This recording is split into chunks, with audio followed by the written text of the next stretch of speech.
तो आज मैं एक्सप्लेन करने वाला हूँ 2021 में रिलीज हुई एक crime horror mystery movie malignant, जिसकी IMDb रेटिंग है 6.3 आउट ऑफ 10। इस मूवी में हमें एक लड़की मेडिसिन को दिखाया गया है जिसके साथ कुछ अजीब एक्टिविटीज हो रही है। वो अचानक से अपने आप फ्रीज हो जाती है और उसे मर्डर्स के विजन आते हैं। पर चौंकाने वाली बात ये थी कि वो मर्डर्स एक्चुअल में हो रहे थे। मेडिसिन के साथ ये सब क्या हो रहा था? क्या मेडिसिन इस राज का पता लगा पाती है या नहीं? ये जानने के लिए मूवी की समरी शुरू करते हैं। मूवी की शुरुआत होती है 1993 में, जहां हमें सिमियन रिसर्च सेंटर को दिखाया जाता है, जहां पे डॉक्टर फ्लोरेंस एक पेशेंट गैब्रियल के बारे में अपनी बयान दे रही थी, जहां वो बोल रही थी कि अब गैब्रियल पहले से और ताकतवर हो गया है और अगर ऐसा ही होता रहा तो हम उसे काबू में नहीं रख पाएंगे। तभी उसके पास हॉस्पिटल का एक स्टाफ आता है और उन्हें बताता है कि गैब्रियल फिर से बेकाबू हो गया है। और वहां जाकर वो देखते हैं कि गैब्रियल ने बहुत से डॉक्टर्स को मार दिया है। वो गैब्रियल की ताकत को देखकर अंदर जाने की हिम्मत नहीं जुटा पा रहे थे, इसलिए एक गार्ड गैब्रियल को बेहोश करने के लिए अंदर जाता है, पर गैब्रियल उसका हाथ ही तोड़ देता है और अचानक से सभी लाइटें अपने आप ब्लास्ट हो जाती है और फ्लोरेंस खुद गैब्रियल को नशे की सुई देकर बेहोश कर देती है और गैब्रियल को एक कुर्सी से बांध देते हैं। गैब्रियल एक बच्चा था,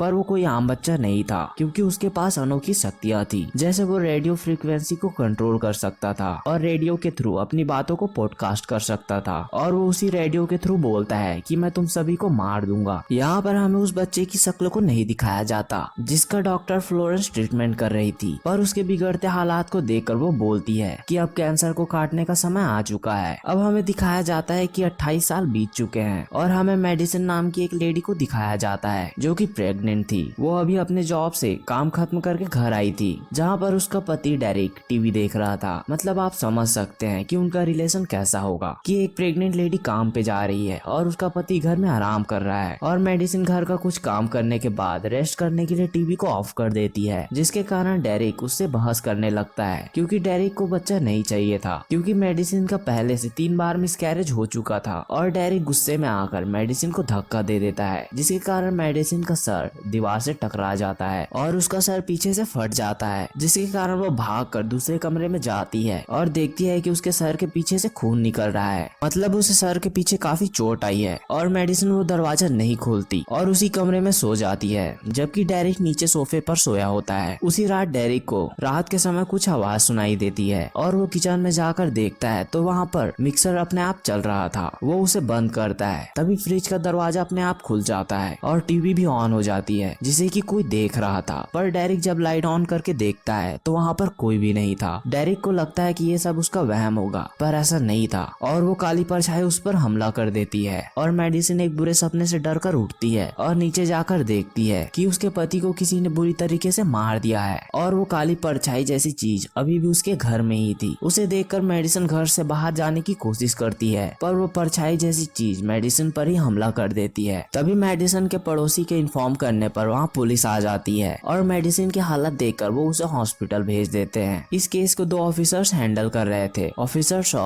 और मॉस। वो दोनों डेरिक की बॉडी को देखकर शॉक हो जाते हैं, क्योंकि डेरिक को बड़ी खौफनाक तरीके से मारा गया था। वहीं दूसरी ओर हम मेडिसिन को देखते हैं, जिसके साथ उसकी छोटी बहन सिंडी है और वो मेडिसिन को बताती है कि डेरिक नहीं बचा और उसे ये बात भी पता चलती है कि डॉक्टर्स उसके बच्चे को नहीं बचा पाए। ये जानकर मेडिसिन काफी दुखी होती है और अगले दिन ऑफिसर शॉ मेडिसिन से पूछताछ करने के लिए आते हैं, पर मेडिसिन कुछ बताने की हालत में नहीं थी, इसलिए शॉ को वहाँ से जाना पड़ता है। पर उन्हें घर की छानबीन में कोई ऐसा प्रूफ नहीं मिला था जिससे ये साबित हो सके कि उनके घर में कोई घुसा था और उन्हें ये बात भी पता चल चुकी थी कि डेरिक मेडिसिन को मारा करता था। इस कारण ऑफिसर्स को मेडिसिन पर ही शक हो रहा था कि उसने ही अपने पति का मर्डर किया है। और एक हफ्ते बाद मेडिसिन को हॉस्पिटल से डिस्चार्ज कर दिया जाता है और वो अपने घर चली आती है। उसी रात वो अपने विंडो से देखती है कि कोई बाहर खड़ा हुआ है और मेडिसिन डर कर घर की सारी खिड़की और डोर्स लॉक कर देती है, पर उसके घर का पिछला दरवाजा अपने आप खुल जाता है, जिसे मेडिसिन फिर से लॉक करती है, पर वो फिर से खुल जाता है इस सब से डरकर मेडिसिन भागते हुए ऊपर के कमरे में जाती है और दरवाजा बंद कर लेती है। और अगले दिन वो घर के हर एक विंडो और डोर पे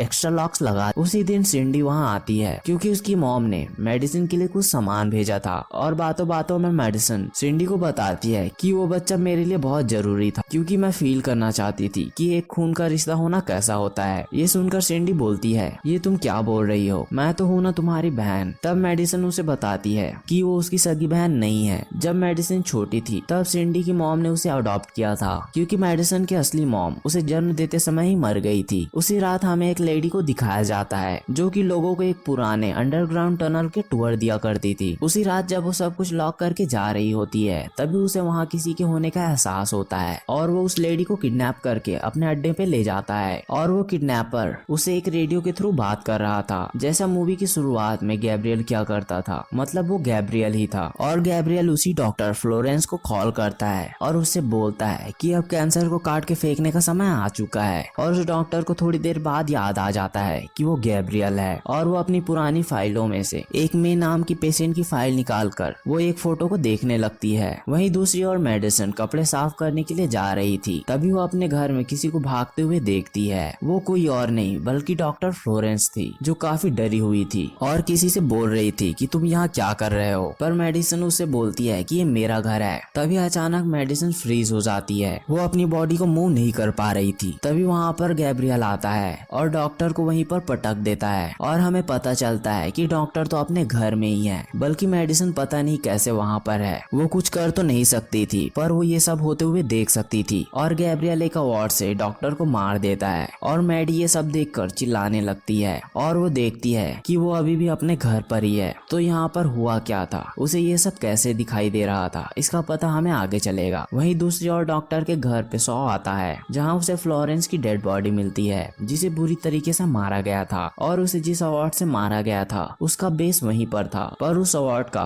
ऊपरी हिस्सा गायब था। और सॉ को वहाँ से वो फोटो भी मिलती है जिसे डॉक्टर फ्लोरेंस देख रही थी। वो फोटो किसी छोटी लड़की का था। वहीं दूसरी ओर गैब्रियल उस अवार्ड के ऊपरी हिस्से का एक वेपन बना रहा होता है। वहीं दूसरी ओर मेडिसिन को भी डॉक्टर फ्लोरेंस के मर्डर के बारे में पता चलता है और वो सिंडी से बोलती है कि उसने उस मर्डर को होते हुए देखा था पर पता नहीं कैसे, वो उसे इस बारे में समझा नहीं सकती थी। वहीं सॉ एक एआई एक्सपर्ट को उस तस्वीर को देता है और उस फोटो वाली लड़की की उम्र 30 साल बढ़ाने को बोलता है ताकि वो पता लगा सके कि ये फोटो वाली लड़की कौन है। वहीं दूसरी ओर हमें डॉक्टर फियर्स को दिखाया जाता है जो कि पहले डॉक्टर फ्लोरेंस के साथ गैब्रियल के केस पर काम कर रहे थे। वो फ्लोरेंस के मर्डर की बात सुनकर काफी घबराए हुए थे और वो बेड पर लेट जाते हैं। और मैडी भी दूसरी ओर अपने घर में लेटी हुई थी पर तभी मैडी अचानक से फियर्स के बेड पे आ जाती है ठीक पहली बार की तरह। और इस बार भी वो अपनी बॉडी को मूव नहीं कर पा रही थी, मतलब फिर से एक और मर्डर होने वाला है। तभी वहाँ पर गैब्रियल आता है और फियर्स पर अटैक करके उसे मार देता है। अगर आप गैब्रियल को गौर से देखेंगे तो उसकी बॉडी उल्टी नजर आ रही है और हमें गैब्रियल के फेस की एक झलक नजर आती है जो कि बिल्कुल भी नॉर्मल नहीं लग रहा था। और मेडिसिन डरते हुए उठती है और वो अपने घर पर ही थी। और मेडिसिन डिसाइड करती है कि वो इस सब के बारे में ऑफिसर्स को बताएगी और वो सिंडी के साथ वहाँ जाती है और ऑफिसर सॉ को बताती है कि मैं उस मर्डर्स को देख पा रही हूँ और एक और मर्डर हुआ है। पर उन्हें उसकी बात पर यकीन नहीं था पर फिर भी वो चेक करने के लिए उसके बताए गए एड्रेस पर जाते हैं और वहाँ पर उन्हें फियर्स की डेड बॉडी मिलती है। अब उन्हें मेडिसिन की बात पर थोड़ा यकीन होता है और मेडिसिन उस मर्डरर की स्केच भी बनवाती है पर ऑफिसर्स को वो असली नहीं लग रहा था। और मेडिसिन वॉशरूम चली जाती है जहाँ उसे गैब्रियल कॉल करता है और वो उसे एमिली नाम से पुकारता है। मेडिसिन उससे पूछती है कि तुम कौन हो पर वो बोलता है तुम जानती हो और वो बोलता है कि मैं उन सभी को मार कर ही रुकूंगा। तभी मेडिसिन बोलती है गैब्रियल नहीं, मतलब गैब्रियल सच बोल रहा था। पर मेडिसिन को गैब्रियल के बारे में कुछ भी याद नहीं था, पता नहीं क्यों उसने उसका नाम लिया, इसका पता भी हमें आगे चलेगा। और मेडिसिन सिंडी को लेकर वहाँ से चली जाती है। तभी सॉ उस उम्र बढ़ाई हुई फोटो को देखता है जो कि कोई और नहीं बल्कि मेडिसिन की ही थी, मतलब वो डॉक्टर फ्लोरेंस की पेशेंट थी। पर ये बात उसे खुद भी पता नहीं थी, इसलिए वो अपनी पुरानी बातों को जानने के लिए अपनी मॉम के पास जाती है और उससे पूछती है कि आपने जब मुझे गोद लिया था क्या उस समय मेरा कोई भाई था? और वो बोलती है नहीं। फिर मैडी उससे पूछती है तो गैब्रियल कौन है? और ये सुनकर उसकी मॉम घबरा जाती है और वो उसे मेडिसिन के 9वें जन्मदिन की वीडियो टेप दिखाती है जिसमें मेडिसिन अपने इमेजिनरी फ्रेंड से बात कर रही थी और उसे गैब्रियल नाम से पुकार रही थी। उस समय सिंडी ने जन्म नहीं लिया था, वो अपनी मॉम के पेट में ही थी। इसलिए गैब्रियल मेडिसन से बोलता था कि उस बेबी को मार दो, वरना उस बेबी के आ जाने के बाद तुम्हें कोई नहीं पूछेगा, क्योंकि तुम्हें तो अडॉप्ट किया गया है। ये देखकर हम समझ सकते हैं कि गैब्रियल मेडिसन की ही दिमाग की उपज थी, पर गैब्रियल इमेजिनरी नहीं था, क्योंकि मेडिसन का अडॉप्ट होने से पहले उसकी ट्रीटमेंट डॉक्टर फ्लोरेंस कर रही थी। वहीं ऑफिसर शो डॉक्टर फ्लोरेंस की फाइल्स को चेक कर रहा था, जहां उसे कुछ पेन ड्राइव्स मिलती है और उसके अंदर कुछ वीडियोस थी, जिसके अंदर डॉक्टर फ्लोरेंस बोल रही थी कि आज एमिली को यहाँ आए हुए 7 साल हो चुके हैं। मेडिसन को गोद लेने से पहले उसका रियल नेम एमिली था, और वो बताती है कि एमिली का केस और भी कॉम्प्लिकेटेड होते जा रहा है, क्योंकि अब उसे कुछ अजीब चीजें दिखाई दे रही है। और उसका कहना था कि डेविल उससे बात करता है। और सॉ को ये भी पता चलता है कि डॉक्टर फ्लोरेंस के साथ साथ इस केस पर डॉक्टर फियर्स और जॉन भी काम कर रहे थे। मतलब गैब्रियल उनसे अपना बदला ले रहा है। वो उन तीनों में से 2 को तो मार चुका था और सिर्फ जॉन ही बचे थे। और सॉ जॉन का एड्रेस निकालता है और उसके घर के लिए निकल जाता है। वहीं दूसरी ओर मेडिसन फिर से फ्रीज हो चुकी थी, मतलब जॉन का भी मर्डर होने वाला है। और मेडिसन जॉन के बाथरूम में आ जाती है, जहाँ गैब्रियल आता है और जॉन को भी मार देता है। तभी वहाँ पर ऑफिसर शॉ भी आ जाता है। मेडिसन अभी भी वहीं पर थी, पर ऑफिसर मेडिसन को नहीं देख सकता था। और मेडिसन ऑफिसर को बोलती है कि गैब्रियल अभी भी यहीं पर है, पर शॉ तो मेडिसन को ना तो देख सकता था और ना ही सुन सकता था। तभी गैब्रियल शॉ पर अटैक कर देता है और उन दोनों के बीच हाथापाई होने लगती है, पर गैब्रियल वहाँ से बचकर वहाँ से निकल जाता है। पर शॉ उसका पीछा करने की कोशिश करता है, पर गैब्रियल भाग जाता है। अब शॉ को ये बात समझ आ चुकी थी कि गैब्रियल उसके दिमाग की महज वहम नहीं, वो एक्चुअल में है। और अगले दिन वो मेडिसन के पास जाता है और उससे उसके बचपन के बारे में पूछताछ करता है, पर मेडिसन को अपने बचपन के बारे में कोई भी बात याद नहीं थी। इसलिए वो उसे एक साइकियाट्रिस्ट के पास ले जाते हैं, ताकि वो उसकी पुरानी यादों को निकाल सके। और उसे अपनी पुरानी यादें याद आने लगती है, जहाँ गैब्रियल उससे बातें किया करता था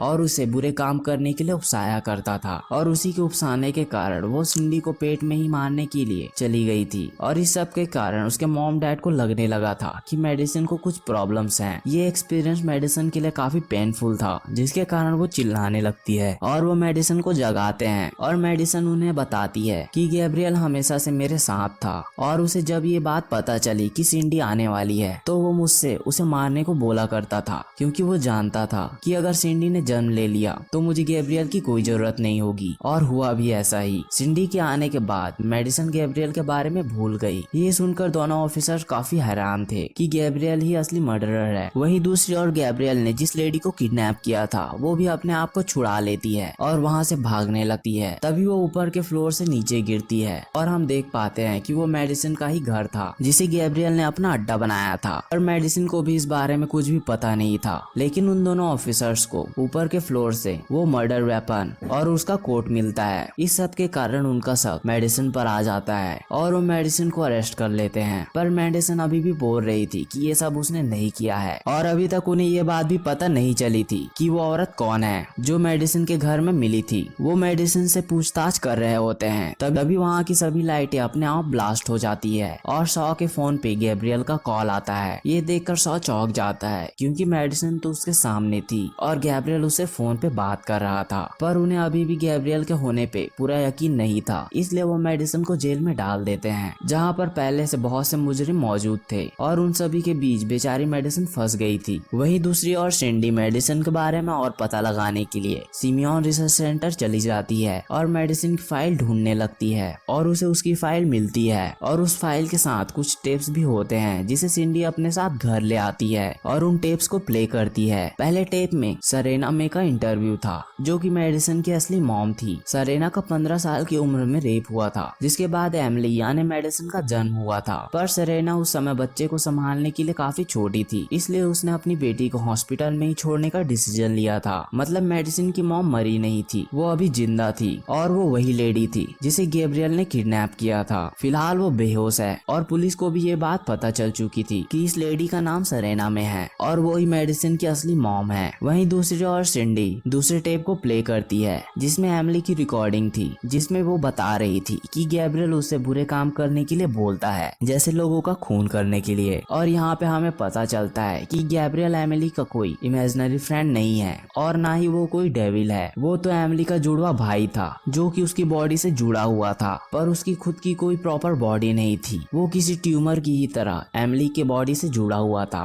और उसी की बॉडी के थ्रू जिंदा था और उन दोनों के ब्रेन एक ही थे। इसी कारण एमिली को गैब्रियल की आवाजें सुनाई देती थी और उनका ब्रेन एक था। इसी का फायदा उठाते हुए गैब्रियल एमिली को कुछ भी दिखा सकता था। मतलब वो उसे ऐसे दिखा सकता था कि वो अपनी नॉर्मल लाइफ जी रही है, मतलब वो अपने रोजमर्रा का काम कर रही है, जबकि गैब्रियल उसकी बॉडी पर कब्जा करके अपना काम करवा रहा होता है। और ऐसा ही उसके साथ हो रहा था। वो हर मर्डर से पहले फ्रीज हो जाती थी क्योंकि उस समय उसकी बॉडी को गैब्रियल कंट्रोल किया करता था। गैब्रियल ये सब इसलिए कर रहा था क्योंकि डॉक्टर फ्लोरेंस ने उसकी बॉडी को काट कर अलग कर दिया था, पर उनका ब्रेन एक ही था। इसी कारण वो गैब्रियल का ब्रेन को अलग नहीं कर पाए और बचे हुए पार्ट को मेडिसिन के सर के अंदर ही डाल दिया, मतलब गैब्रियल के ही कुछ पार्ट को। और इसी का बदला लेने के लिए वो मेडिसिन को बुरे काम करने के लिए प्रेरित करता था। पर जब सिंडी का जन्म हुआ तो मेडिसिन ने गैब्रियल पर ध्यान देना बंद कर दिया, जिसके कारण गैब्रियल गहरी नींद में सो गया था। पर जब डेरिक ने मेडिसिन का सर दीवार पे मारा था तब मेडिसिन का सर पीछे से फट गया था